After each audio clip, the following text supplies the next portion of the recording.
This thesis I'm pleased to present you today addresses the important role of the interpreter working in conflict zones.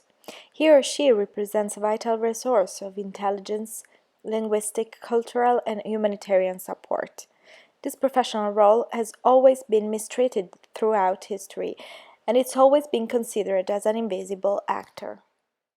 The choice of the interpreter's profession stems from a desire to connect with completely different cultures and societies, and often those working in these fields are driven by passion and love for their work, even in conflict hotspots.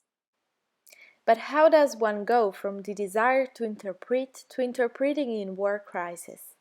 Interpreting in war zones saw its period of greatest development during the 20th and early 21st centuries, gaining even more significant relevance in a globalized world facing the challenges posed by an increasing number of terrorist actions and the establishment of increasingly complex international balances. However, the appearance of such invisible actors in history dates back to ancient times. Although the most significant moment for simultaneous interpreters who made their debut on the international scene is surely the Nuremberg trial. It was through this trial that both the figure of the interpreter and the work itself were born. The first image that comes to mind when one thinks of an interpreter at work is that of a person inside a booth, perhaps at the European Commission, translating as pictures speak. However, this is by no means the only way to work as an interpreter.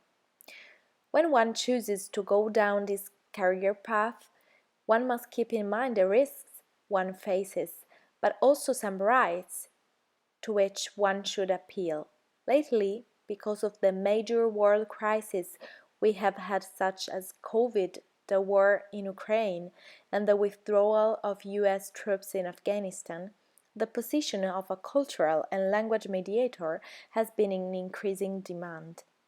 Many interpreters are not trained for this but are chosen by the local population and are later trained for this profession. An interpreter actively working in war zones risks his life every day. Constant acts of violence and threats abate on him and his family. He is regarded as a traitor in his own country precisely for helping the enemy faction, and for this he risks being tortured or murdered.